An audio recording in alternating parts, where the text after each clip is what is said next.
Hey everyone, welcome back. Hope you're having a fantastic day so far. So in less than 1 month, the Treasury Secretary Janet Yellen is saying that we will no longer be able to use the extraordinary measures that we have been to continue paying off our bills.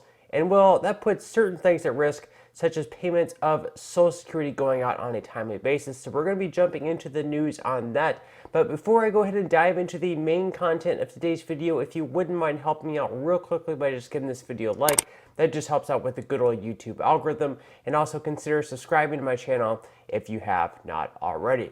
Okay, so in the first news piece for today, of course, yesterday we had the Fed once again raising interest rates by another quarter point. So, according to CNBC, Fed increases rates a quarter point and signals a potential end to hikes.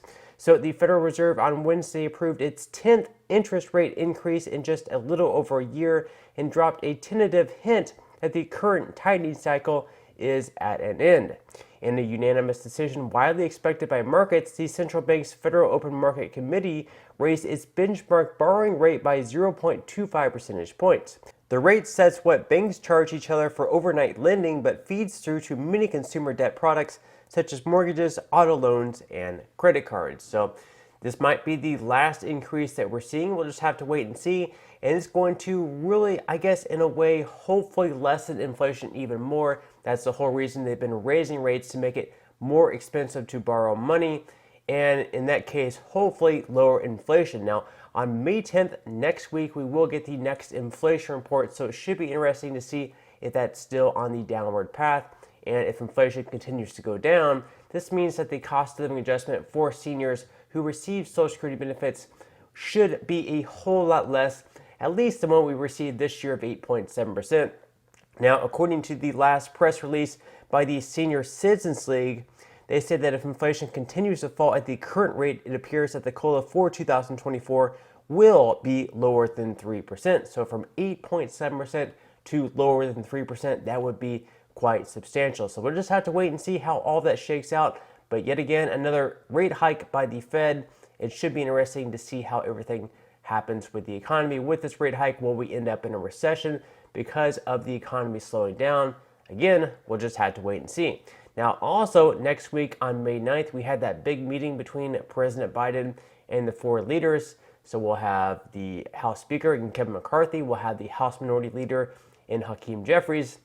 And then, of course, we'll have the leaders in the Senate. So we'll have Mitch McConnell and Chuck Schumer. They're all going to be at the meeting, and they're going to try to figure out this whole debt ceiling thing out. So Republicans, in exchange for raising of the debt ceiling, they want to have some spending cuts. Democrats are saying there's no way, we're not going to have any spending cuts whatsoever. We're going to raise the debt ceiling. We're going to continue spending money, and we're not going to agree to any spending cuts whatsoever, at least at this point in time. So they're sort of at an impasse right now. They're not coming to any sort of an agreement. And like I just said, the Treasury Secretary on Monday said that June 1st is going to be the date in which, if we do not raise the debt ceiling, we will default. We will no longer be able to use these extraordinary measures.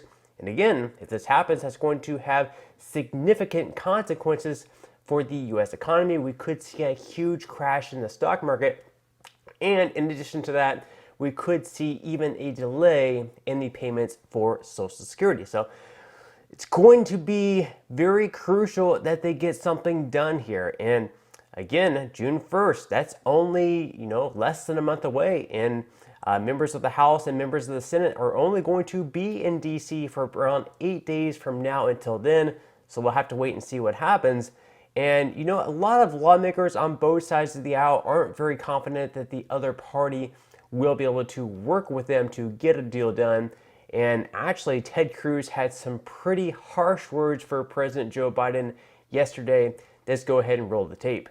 Sadly, the reason he hasn't so far, I believe, is because his mental faculties are too diminished right now to do what he did in 2011, to sit down and actually work together on a solution to the problems. And what we're left with is a bunch of young staffers in the White House, radical children, who are perfectly willing to risk a default on the debt because they have no appreciation of the chaos and misery and damage a default would do. We should not default on our debt. But the present path we're on is unsustainable. And Joe Biden needs to come to the table. And I will say it is a major victory for America that the day before yesterday, Biden finally blinked and said, okay, I'll sit down and talk. That's the first step. Now, the second step is let's solve the problem. Now, a lot of Republicans believe that the June 1st date that the Treasury Secretary gave on Monday is actually false, that it's just kind of a fake date that she's throwing out there to freak people out and make them think, oh, we have to really make a deal. We only have a short period of time.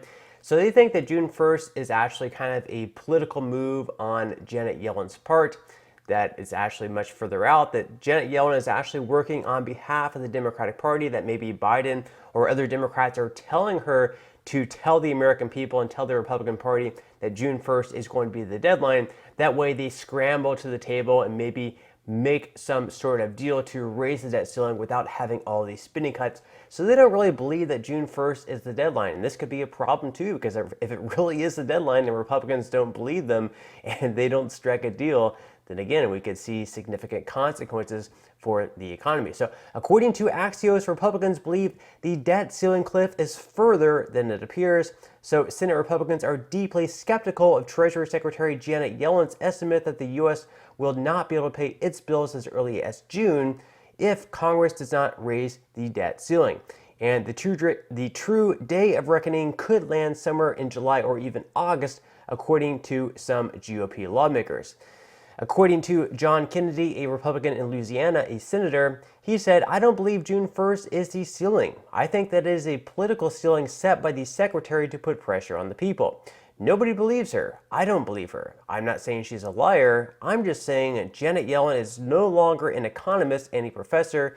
She is a politician. And after all, she was hired by the president and Joe Biden. So of course she is going to be working on behalf of the Democratic Party, even though she's really supposed to be neutral in her position as Treasury Secretary. Just the fact that she was hired by Biden is going to make her more, I guess, of a Democrat and kind of help her in political posturing towards the Democratic Party to hopefully get at least get these two parties together to reach some sort of a deal to raise the debt ceiling. Because if it's not June 1st, it could be, July, August, or even as late as September. But even that is really not all that far away. Now, of course, one of the things that have been in discussion is perhaps to have a short-term lift in the debt ceiling to push us towards the end of the year to give them a little bit more time to reach some sort of agreement. But lawmakers on both sides of the aisle have pretty much been opposed to that. Neither side, neither Republicans or Democrats want to have a short-term lift in the debt ceiling. Both sides are saying that we definitely need to get this done now. So we'll just have to wait and see. Can they get it done? We don't really know. But again, this could put the threat of Social Security payments in danger, whether they're just delayed by maybe a few days, a week, a couple weeks, a month, a few months. Nobody really knows. This is something that we have not been in. This is unfamiliar territory. But according to MarketWatch, what happens to Social Security payments if no debt ceiling deal is reached? So Social Security, which was created in 1935, has never missed a benefit payment. Quote, we can't predict how Treasury will operate when the debt limit binds, given that this would be unprecedented. If we're looking at a contingency plan that Treasury laid out in 2011, we can expect that Treasury will delay payments to Social Security beneficiaries, along with agencies, contractors, and Medicare providers, said Wendy Edelberg, director of the Hamilton Project and senior fellow in economic studies at the Brookings Institution. Others, meanwhile, are confident Social Security payments will be made even if no debt ceiling is reached. Jason Fishner, vice president and chief economist at the Bipartisan Policy Center, said Social Security payments will be made by giving priority to such payments and swapping debt. I'm 99.9% sure they will get paid, Fishner said. There's plenty of things to scare senior citizens about that are real, like the stock market, their 401ks, a possible recession. Let's not lie about Social Security benefits. They will get paid. Steve Robinson, chief economist at the Bipartisan Concord Coalition, pointed to a 1996 law that provides an escape clause that lets Social Security payments be made.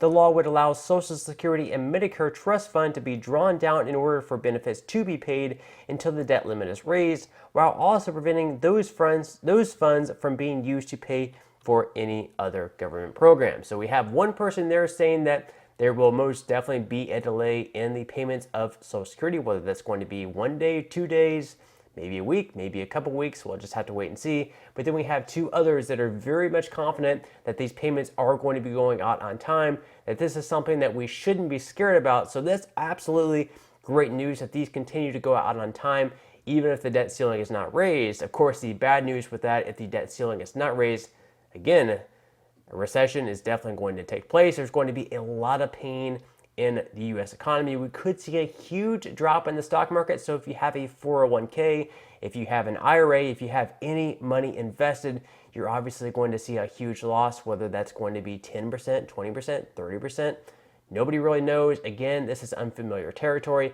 We just have to hope that both sides of the political aisle can get together and raise the debt ceiling, reach some sort of an agreement. But as always, I'm definitely interested in hearing your thoughts and comments below. But that's all I have for today's video, so I definitely hope that you enjoyed. If you did, again, I would greatly appreciate if you could give this video a like. Consider subscribing to my channel if you have not already, and I will see you in the next video.